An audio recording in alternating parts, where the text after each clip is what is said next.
Assalamualaikum and good morning everyone. Welcome to event e-wallet application that is Shariah compliant or not. It is a pleasure for me, HILMI FIRDAUS, to be a moderator for this program. On behalf of the community, we hope we learn a lot from today's sharing session. Without furthermore, allow me to give a brief introduction to invited guest speaker for today's event. Eager to meet challenges and able to grasp new concepts quickly. Their desire to discover more about people, culture, volunteer work, community service and education management are also never ending. With special assignment, with pleasure to welcome Ms. MARYAM, Mr. HARITH and Mr. AZIZUL HAKIM. Before proceeding to the prime agenda, we proud and delighted to present a short video which is showcase an interview we have conducted in the public place. Concerning this morning program, please enjoy.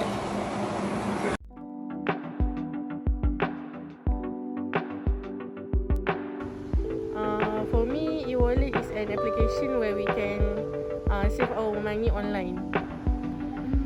I think e-wallet is a transaction that we make online using application, maybe on our phone. Thank you for watching. Hopefully you shall get an idea for what's coming and shall be performed to you. Without any further delay, let's begin by looking at the matter concern. What exactly is e-wallet? Miss MARYAM, would you mind giving us a brief introduction to this type of cashless payment? Okay, thank you, moderator. Well, the introduction of the phenomenon of go cashless helps people in their transaction without the need for cash. There are various terms that refer to such non-traditional types of payment, such as digital wallet, e-wallet, digital money and e-money, which are regularly being used in the context of cashless payment. These terms in particular, however, have different meanings and are used in different contexts. But going back to our today's topic, e-wallet is a virtual wallet in which we do not need physical money to make payments or fund transfer. Generally, we can use the e-wallet to make cashless payment for many things, from paying bills, buying groceries, or even giving donation to charity. To use the e-wallet, one can simply download the e-wallet issuer app, which is available on the App Store, and activate the app by submitting your personal details. Currently, there are two types of e-wallet, namely bank and a non-bank e-wallet.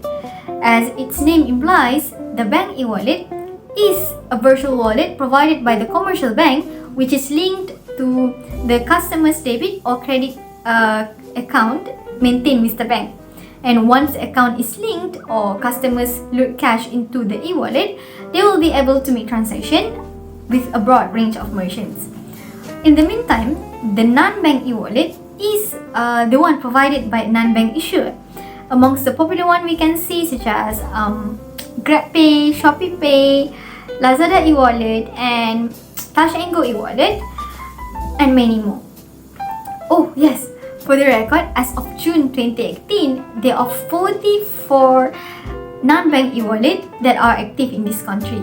So, to put it simply, this e-wallet act as a replacement for the physical wallet which allows user to save money or use their money by simply having the application of the e-wallet without the need to carry physical cash or physical money around to make transaction. It can either be used through the e-money or it is linked directly to your debits or credit card. So I hope that is enough for the question of what is e-wallet. I pass back to the moderator. Thank you. Thank you, Ms. MARYAM, for your helpful information. Moving on, I would like to address the problem. Is e-wallet Shariah compliance or not? Mr. HARITH, it would be amazing if you are willing to highlight the important detail related to this issue. Please, the floor is yours. Thank you, our moderator. Okay. Assalamualaikum and a very good day, everyone. So today we have a very interesting question that we asked by our moderator, that is about the e-wallet. Is the e-wallet Shariah compliance or not? Okay, first of all, we as a Muslim, at anything we do, at first we must ensure that thing is allowed in Islam. For example, if you want to eat, okay, we must be sure that food is halal and tayyiban, or we can say it's halal and good for us. Okay, so back to our topic. How we want to know if e-wallet is Shariah compliance or not? So, e-wallet, it is an online platform, and it acts like a digital wallet where we store our money there. We top up from the bank and we store the money in the e-wallet, and it can ease us to doing transaction daily to shop and others. Okay, so as we know, e-wallet involves transaction, so it must follow the Shariah for us Muslim to use it. Okay, first, in Islam, the hukum for everything is a must at the beginning. Until there is something or elements such as riba, gharar, uncertainty, and maisir, gambling, came to forbid it. Okay, for example, sport is halal at the beginning, but when it's involved the elements of gambling or maisir, then the sport at that time is haram. Okay, next, based on the document by the Mufti Perak, it said the hukum of the e-wallet is necessary or must as long as it meets this term.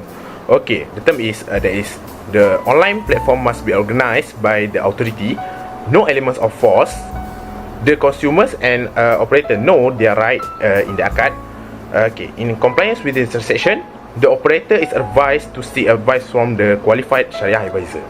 Okay, so in conclusion, e-wallet is Shariah compliance as long as it meets the terms in the Shariah and also do not involve elements such as riba, gharar, maisir, and or not forced to do this transaction.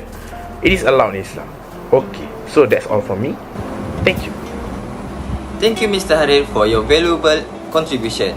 Finally, I would like to invite Mr. Hakim to deliver an example of current application Shariah e-wallet in Malaysia. Mr. Hakim, please. Thank you, Hilmi, for the question. Bismillahirrahmanirrahim. Assalamualaikum warahmatullahi wabarakatuh. Regarding the current application of Shariah compliant e-wallet in Malaysia, since e-wallet using the concept of e-money, we are following the Shariah Advisory Councils of Bank Negara Malaysia SAC ruling on the e-money as a Shariah compliant payment instrument.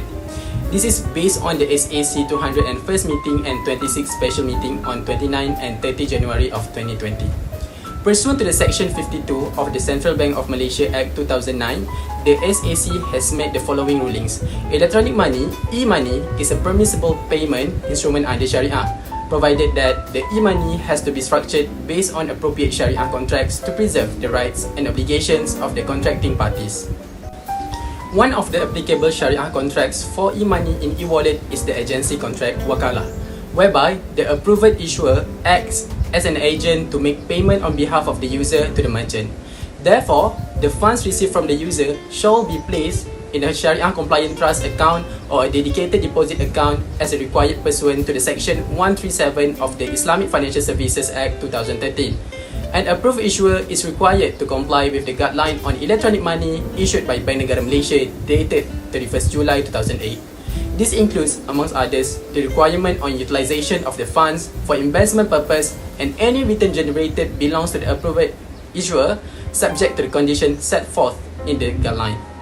In this regard, the funds may be constructed as a form of loan called from the user to the approved issuer.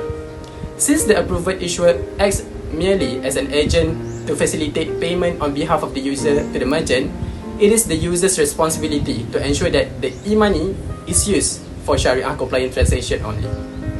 One of the examples of the Shariah compliant e-wallet that has been widely used in Malaysia is the NG e-wallet. Thank you, Mr. Hakim, for your comment. Well, that brings us to the end of the studying session. Thank you to today's invited speaker for an outstanding presentation. So many people benefited from your insight and expertise. Our sincerest appreciation also goes to the all viewers for your support and participation. We hope you achieve what you come here to achieve.